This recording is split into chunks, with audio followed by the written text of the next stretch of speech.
بسم اللہ الرحمن الرحیم۔ حلیفہ ہارون کو اندازہ ہو گیا تھا کہ بہلول ایک بے ضرر اور مفید انسان ہے۔ اس کی شگفتہ باتوں کی حکمت تفنن طبع کا ذریعہ بھی بنتی تھی۔ وہ بغداد شہر کا ایک پسندیدہ اور ہر دل عزیز کردار تھا۔ جب بھی ہارون اس کے ساتھ سختی کرنا چاہتا، اس کی شوخی میں چھپی ہوئی دانشمندی اسے صاف بچا لے جاتی۔ بہلول کی تمام زندگی اسی آنکھ مچولی میں گزری۔ ہارون کوشش کرتا رہا کہ اسے کسی طرح پانس لے یا اس کا قصہ ہی تمام کر دے، مگر جسے اللہ رکھے اسے کون چکے۔ بہلول اپنی دیوانگی کا لبادہ اوڑھے ہارون اور اس کے وزیروں کے سامنے کڑا انہیں آئینہ دکھاتا رہا۔ وہ اپنے پاگل پن کی دوڑ میں نہ صرف اپنی جان بچاتا رہا بلکہ انہیں علم و حکمت کی تعلیم بھی دیتا رہا، اور اپنی جنون کا سہارا لے کر عوام کی مشکلیں بھی حل کرتا رہا۔ ایک مرتبہ خراسان کا ایک مشہور فقیہ بغداد آیا۔ ہارون کو بھی اس سے ملاقات کا اشتیاق ہوا، تو اس نے اسے دربار میں بلایا، گرم جوشی سے اس کا خیر مقدم کیا اور بڑی قدر و منزلت کے ساتھ اپنے پاس بٹھایا۔ فقیہ اس عزت افزائی پر پولے نہیں سما رہا تھا اور ہارون پر اپنے علم کی داغ بٹھانے کی کوشش کر رہا تھا کہ اچانک بہلول کہیں سے پرتا پراتا دربار میں آ نکلا۔ اس نے سلام کیا۔ ہارون نے اس سے بیٹھنے کے لیے کہا۔ فقیہ نے اس کا معمولی لباس، بسیدہ گدڑی اور دھول میں اٹی ہوئی جوتیاں دیکھی اور قدر حرت سے بولا، آپ بہت مہربان اور فراخ دل ہیں کہ معمولی لوگوں کو بھی اپنے دربار میں جگہ دیتے ہیں۔ بہلول اپنی جگہ سے اٹھا اور اپنا عصا کٹکھٹاتا اس کے قریب پہنچا اور بولا، قبلہ گستاخی معاف، آپ اپنے ناقص علم پر کیوں اس قدر مغرور ہیں؟ آپ میری ظاہری حالت کا خیال نہ کیجیے اور میرے ساتھ علمی مباحثہ کرنے کے لیے تیار ہو جائیے، تاکہ آپ کو پتہ چل جائے کہ آپ تو کچھ بھی نہیں۔ فقیہ نے ایک نگاہ غلط انداز سے اس پر ڈالی اور کہا، میں نے سنا ہے کہ تو پاگل ہے اور میں پاگلوں سے مباحثہ نہیں کیا کرتا۔ میں نے کب کہا کہ میں پاگل نہیں ہوں؟ میں تو اپنے پاگل پن کا خود اقرار کرتا ہوں، مگر آپ ہے کہ آپ کو اپنے کم علمی کا کچھ پتہ ہی نہیں۔ بہلول نے مزے سے کہا۔ ہارون نے قہر آلود نگاہوں سے بہلول کی طرف دیکھا۔ بہلول، خاموش رہو۔ تمہیں معلوم نہیں کہ یہ خراسان کے نامور فقیہ ہیں؟ اس لیے تو میں چاہتا ہوں کہ یہ مجھ سے علمی مباحثہ کرے، بہلول نے اطمینان سے کہا۔ ہارون بھی علمی مباحثوں اور مناظروں کا شائق تھا۔ وہ اس فقیہ سے بولا، کیا مذائقہ ہے، تمہیں بہلول کی دعوت قبول کر لینی چاہیے۔ تو پھر میری ایک شرط ہوگی، فقیہ بولا۔ اجازت ہے، تم جیسی چاہو شرائط طے کر لو، ہارون نے اجازت دی۔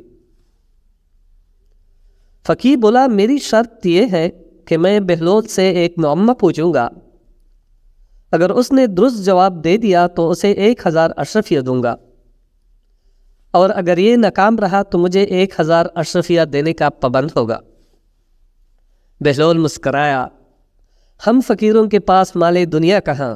ہاں، میں خود کو آپ کے سپرد کر سکتا ہوں کہ آپ ایک غلام کی طرح مجھ سے کام لیں اور اپنی 1000 اشرفیہ پوری کر لیں، اور اگر میں 1000 اشرفیہ جیت گیا تو وہ نداروں اور محتاجوں کا حصہ ہے کہ امیر المومنین حضرت علی رضی اللہ تعالیٰ عنہ فرماتے ہیں کہ جہاں بھی دولت ضرورت سے زیادہ ہے وہاں یقیناً کسی حقدار کا حق ضائع ہو رہا ہے۔ مجھے منظور ہے، اور کیا تم تیار ہو کہ میرا معمہ حل کرو؟ فقیہ نے کہا۔ بصر و چشم، بہلول نے جواب دیا۔ علی جا، آپ کی بھی اجازت ہے؟ فقیہ نے ہارون سے پوچھا۔ اجازت ہے، ہارون نے شاہانہ تمکنت سے کہا۔ فقیہ نے یوں اپنا معمہ پیش کیا۔ ایک گھر میں ایک عورت اپنے شرعی شوہر کے ساتھ بیٹھی ہے، اسی گھر میں ایک شخص نماز پڑھ رہا ہے اور دوسرا روزے سے ہے۔ اچانک دروازے پر دستک ہوتی ہے اور ایک ایسا شخص اندر داخل ہوا جس کے آ جانے سے شوہر اور بیوی ایک دوسرے پر حرام ہو گئے، نماز پڑھنے والی کی نماز باطل ہو گئی اور روزے دار کا روزہ بھی باطل ہو گیا۔ کیا تم بتا سکتے ہو کہ باہر سے آنے والا شخص کون ہے؟ دربار میں سناٹا چھا گیا، لوگ ایک دوسرے کا منہ تکنے لگے۔ بہلول نے برجستہ کہا کہ گھر میں داخل ہونے والا شخص اس عورت کا پہلا شوہر ہے جو سفر پر گیا ہوا تھا، جس کے بارے میں یہ خبر ملی تھی کہ دوران سفر انتقال کر گیا ہے۔ اس عورت نے حاکم شرع کی اجازت سے اسی مرد سے عقد کر لیا تھا جو اس کے برابر بیٹھا ہوا تھا۔ انہوں نے 2 اشخاص کو اجرت دی تھی کہ وہ مرحوم شوہر کی قضا نمازیں ادا کریں اور روزے رکھیں۔ اسی اثناء میں پہلا شوہر سفر سے واپس آ گیا کیونکہ اس کی موت کی خبر غلط تھی، چنانچہ اس کے آتی ہی دوسرا شوہر اس عورت پر حرام ہو گیا۔ ان دونوں اشخاص کی نماز اور روزہ بھی باطل ہو گئے۔ جو شوہر کو مردہ سمجھ کر اس کے لیے پڑی اور رکھے جا رہے تھے، مرحبا مرحبا، بہت خوب بہلول، بعض اوقات تو تمہاری دیوانگی فرزانوں کو بھی مات دے دیتے ہیں، ہارون نے ستائش کی۔ باقی وزیر اور امیر بھی داد تحسین دینے لگے۔ شور کچھ کم ہوا تو بہلول کہنے لگا، کیا عالی جا کی اجازت ہے کہ میں بھی حضرت فقیہ سے ایک سوال کروں؟ اجازت ہے، ہارون نے کہا۔ کیا آپ تیار ہیں؟ بہلول نے پوچھا۔ ضرور پوچھو، فقیہ نے نحوت سے کہا۔ فرض کریں کہ ہمارے پاس ایک مٹکا شیرہ اور ایک مٹکا سرکہ موجود ہے۔ ہم اس سے کنجین تیار کرنے کے لیے ایک پیالہ سرکہ اور ایک پیالہ شیرہ مٹکوں میں سے نکالتے ہیں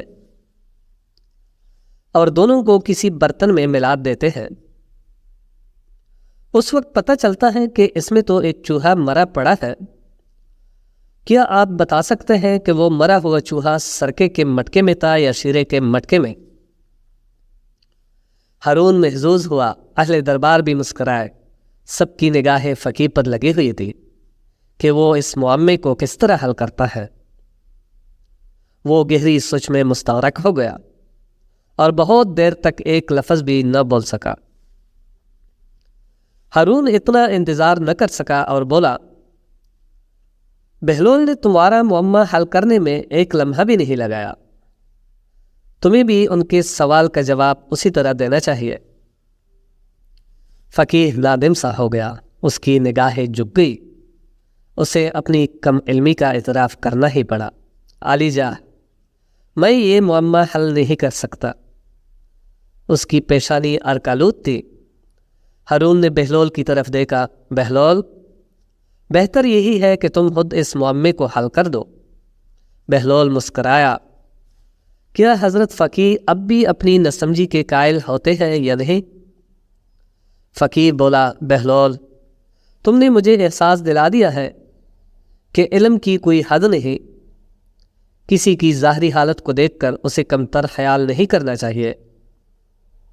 تو سنیے جناب، ہمیں چاہیے کہ اس چوہے کو اس کنجین سے نکال کر اچھی طرح دھو لیں، پھر اس کا پیٹ چاک کریں۔ اگر اس کے پیٹ میں سرکہ ہوا تو سمجھے کہ وہ سرکے کے مٹکے میں تھا، اگر شیرہ ہوا تو پھر اس نے شیرے میں ڈبکی لگا کر جان دی ہے۔ لہٰذا جو کچھ بھی اس کے پیٹ میں ہو، اس شے کے مٹکے کو ضائع کر دینا چاہیے۔ اہل دربار اش اش کر اٹھے۔ ہارون بہت محظوظ ہوا۔ اس نے بہلول کو آفرین کہی۔ فقیہ نے سر جھکایا اور 1000 اشرفیہ اس کے سامنے ڈھیر کر دی۔ بہلول نے تمام اشرفیہ سمیٹ کر اپنی جولی میں ڈالی اور محل سے باہر نکلتے ہی انہیں ضرورت مندوں میں بانٹنے لگا۔ جب وہ اپنے بسیرے پر پہنچا تو اس کی جولی خالی تھی۔ چند دن نہیں گزرے تھے کہ ہارون نے بہلول کو طلب کیا اور اس کے محل میں پہنچا تو دیکھا کہ وہ شراب کے نشے میں مخمور دجلہ کے کنارے اپنے شاندار محل کے جروکے میں بیٹھا،